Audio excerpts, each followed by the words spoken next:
साहित्यातील महत्त्वाचे वाङ्मय म्हणजे संत परंपरा. त्यातील संत ज्ञानदेव हे अग्रगण्य मानले जातात. संत ज्ञानेश्वर हे एक योगी होते आणि त्यांनी लोकांना आध्यात्मिक ज्ञानाचा मार्ग दाखविला. संत ज्ञानेश्वरांनी त्यांच्या शिकवणीमध्ये करुणा, सहानुभूती आणि सर्व जीवांच्या एकतेचा संदेश दिला आहे. आकाशी झेप घेरे पाखरा हे वाक्य संत ज्ञानेश्वरांच्या एका अभंगातून घेतले आहे. ज्ञानेश्वर माऊलींच्या विचारांमध्ये स्वातंत्र्याचा विचार महत्वाचा आहे. जसा एखादा पक्षी आकाशामध्ये स्वतंत्रपणे झेप घेतो त्याप्रमाणे माऊली म्हणतात की आपल्याला स्वतःच्या विचारांचे स्वातंत्र्य मिळावे व स्वतःच्या जीवनाचे निर्णय स्वतः घ्यावेत. चला तर पाहूया संत ज्ञानेश्वर आणि त्यांच्या भावंडांची कथा सादर करत आहेत सिनियर KG चे विद्यार्थी.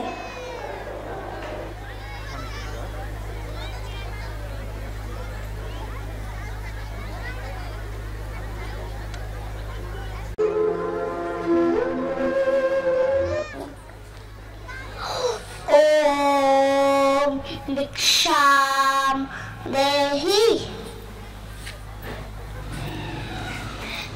ओम भिक्षाम देहि. ओम भिक्षाम देहि. ओम भिक्षाम देहि.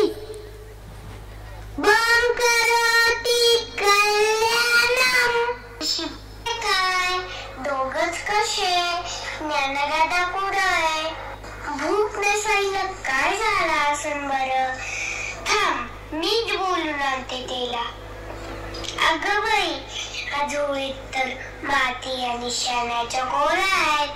कोणी रस्त्याने केली असन म्हणून दादा रुसून बसलाय. दादा ताटी उघडणारे ताटी उघडणारे तुला ऐकू आलं का रे. चिंता क्रोध मागे सारा ताटी उघडा ज्ञानेश्वरा.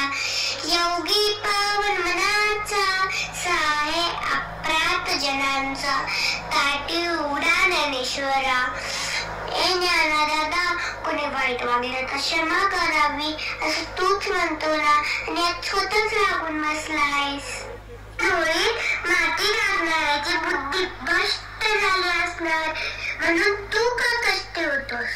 शेत उगवत तिथे तर नसायचं. जरी आगीसारखे दाग झाले तरी संतांनी पाण्यासारखे शीतल असावे. या उन्मत लोकांमुळे सारे जग रुसायचं का. तुम्हा संतांवर खूप मोठी जबाबदारी आहे. अवघ्या विश्वाला करायला हवं मी हे सांगायला पाहिजे का. पाय दुखले रे ज्ञानानंद माझे. तिची दया नाही काय रे. आग विसरणारे क्षमा करणार या लोकांना. कानाचे दिवे लावण्यासाठी दार उघडा. कष्ट दाखवण्यासाठी दार उघडा. दार उघडणार रे दादा दार उघडणार रे. आता तो आज माझी उद्धारकर्ती झाली आहेस. तू आज मला संतांच्या ठाई असणाऱ्या गुणांची आठवण करून दिली आहेस. मला आता विश्व कल्याणाच्या कार्यात भाग घ्यायचा आहे.